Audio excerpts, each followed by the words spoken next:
All right, guys, welcome back to the channel. Welcome if you're new. Thank you for taking time out of your day to check the video out. We have more PlayStation news, rumors, and leaks to go over and cover here today. So before we dive into these topics, do me a favor. If you end up enjoying the video or finding it informative, be sure to leave it a like. And if you are new here to the channel, consider hitting that subscribe button as well. We're starting here with a PS5 Pro update for Alan Wake 2 being reported by Gaming Bolt. Following issues with its PS5 Pro update for Alan Wake 2, Remedy Entertainment has released a new update offering some changes and additional options. These include a new balanced mode for 120Hz displays. It includes performance modes, resolution, and PS5 Pro quality mode settings while targeting 40 FPS.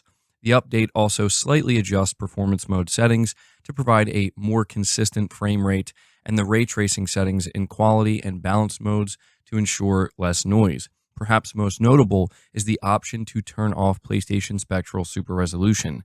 This follows Bloober Team reportedly replacing the latter in Silent Hill 2 Remake with temporal super resolution for the console's performance mode. Massive Entertainment also recently provided an option to disable PSSR in Avatar Frontiers of Pandora following issues. So, yeah, a small but I would say welcome update for the PS5 Pro enhancement for Alan Wake 2. And yes, we are seeing that developers are beginning to add the option to some games to disable PSSR if PSSR is not really doing the best job or doing as well as it should, and potentially creating a couple of issues. This is something that seemingly occurs with games that are running at lower or very low internal resolutions. Moving on to the next topic, we have a small update regarding the PlayStation 2 emulator being reported by PlayStation Lifestyle. PS Plus Premium users are reporting that Sony's official PS2 games emulator has received some stealth improvements yet again. Sly Cooper 1 is one of the games that recently received a patch on the PS4 and PS5, following which players noticed significant visual improvements. Following players' reports, the folks over at Push Square did some testing of their own and confirmed a boost in image quality. Both Sly Cooper and Time Splitters launched with a number of technical issues, leaving fans frustrated. Shortly afterwards, Sony patched both games up, and they had been running well, but it looks like the company wasn't done making improvements. This comes just days after a large number of PS Plus Premium users reported significant improvements in cloud streaming, especially when playing PS3 games. Recently, Sony released a PS Portal beta update that allows users to bypass PS5 and stream games directly on the handheld. Some back-end improvements were clearly made, resulting in higher quality cloud streaming on both PS5 and PS Portal. So, yeah, just a small little update here. People are noticing that more work is happening in the back end when it comes to PS2 emulation, and it seems like players are actually very happy about this, and it's producing some really good results. Next up, we have a report that claims PS5 can apparently emulate PS3 games. Once again, from PlayStation Lifestyle, a tech YouTuber has conducted a test to prove that PS5 can emulate PS3 games, and has disputed widespread claims that PS3 emulation is a near impossible endeavor due to architectural and hardware challenges. PS3's cell architecture has long been blamed for Sony's inability to bring the console's games natively to modern consoles, but YouTuber Lowest Logan has cast doubt over that. As spotted by IGN, Lowest Logan revealed that he used AMD BC25 mining card with PS5 Silicon to emulate PS3 games. He did run into some technical hiccups, but managed to play Gran Turismo 5 Prologue and Little Big Planet 3 via RPCS 3 emulator with no issues. Currently, the only way to play PS3 games without old hardware is via a PS Plus Premium membership in regions where streaming is supported. However, a rumor from earlier this year claims that Sony is working on bringing select PS3 games to PS5 natively. So I thought this was interesting because a lot of people still are hoping that Sony is going to do something in an official capacity when it comes to being able to play PS3 games natively on the PlayStation 5. At this point in time, I don't suspect that's going to be a thing. I think it's probably not something that will occur until sometime during the PlayStation 6 generation. But when it is announced, because there have been multiple reports and rumors from credible insiders that this is something Sony is working on slowly but surely internally, when it does happen, I think it will be available for both PS6 and PS5, and maybe even PS4 as well. But it's been proven here that it can be done. Moving on to the next topic, we're talking about the Game of the Year winner. This is a very interesting report that seems to be making the rounds. This is coming from Push Square, where the title reads Black Myth Wukong deserved Astrobot's Game of the Year awards, says Game Science CEO. They say while most punters seem surprisingly pleased with Jeff Keighley's latest installment of the Game Awards, it appears at least one executive took home sour grapes in place of a hoped-for statue.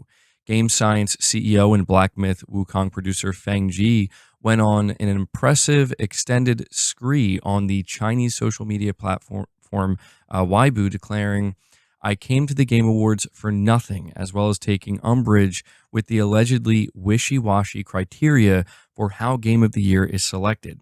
The exact tone of the 7-paragraph rant can be difficult to parse at times, occasionally invoking poetry and literature and the current economic state of China. Still, some quotes are quite stark, and we can imagine the general intent is lost.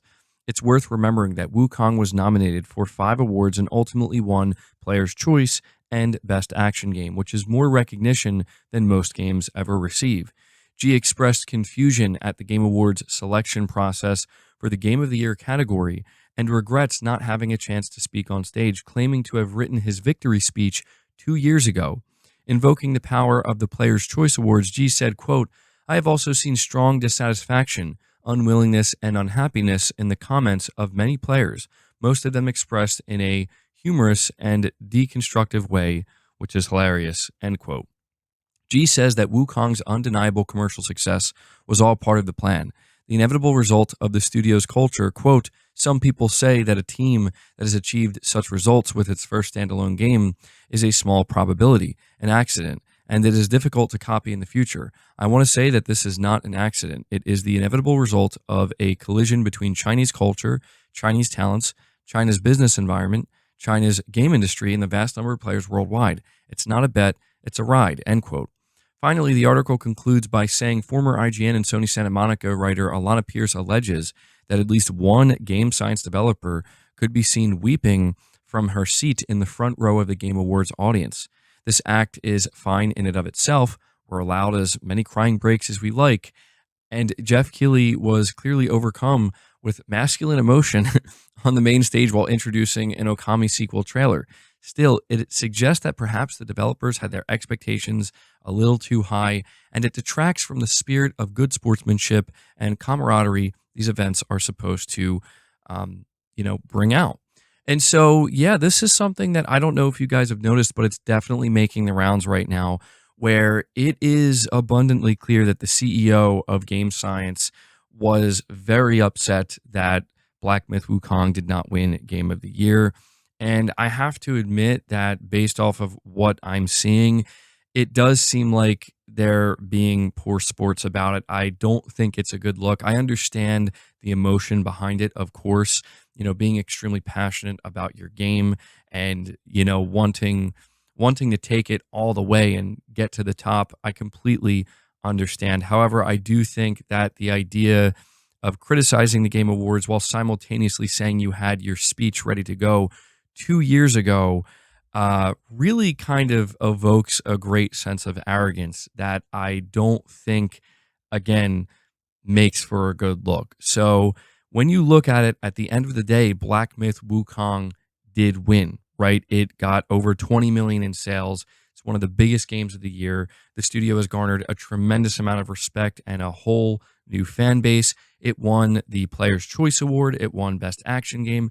At the end of the day, I feel like the better approach to this is to take a step back and be thankful that, wow, your game has achieved tremendous success that honestly, like 99% of all other games made will never even get close to what this game managed to achieve all around. So, yeah, pretty strange situation, but thought I would just kind of let you guys know what's going on here. Moving on to the next topic of the video. Capcom says it's working on reactivating other dormant IPs like Onimusha and Okami. Capcom has said it's working on reactivating dormant IPs following the announcements of Onimusha and Okami sequels this week. On Thursday, the Japanese development giant announced that it is developing a new entry in the Onimusha franchise, the first in several years. The game, which is set to release in 2026, will be a new entry in one of many Capcom franchises that fans have requested new games from for quite some time. Now, Capcom has said that it's working on bringing more legacy franchises back in modern forms. In addition to regularly releasing major new titles each year, Capcom is focusing on reactivating dormant IPs that haven't had a new title launch recently, reads a statement on the company's investor relations site. The company is working to further enhance corporate value by leveraging its rich library of content, which includes reviving past IPs like the two titles announced above, in order to continuously produce highly efficient, high quality titles. So this is, I would say, some really good news. A lot of Capcom fans are thrilled to see Onimusha and Okami making a return, and I honestly think that this is something fans of other publishers and previous IPs want to see happen. We're seeing Capcom doing it, and it seems like they're going to be very successful in their endeavor.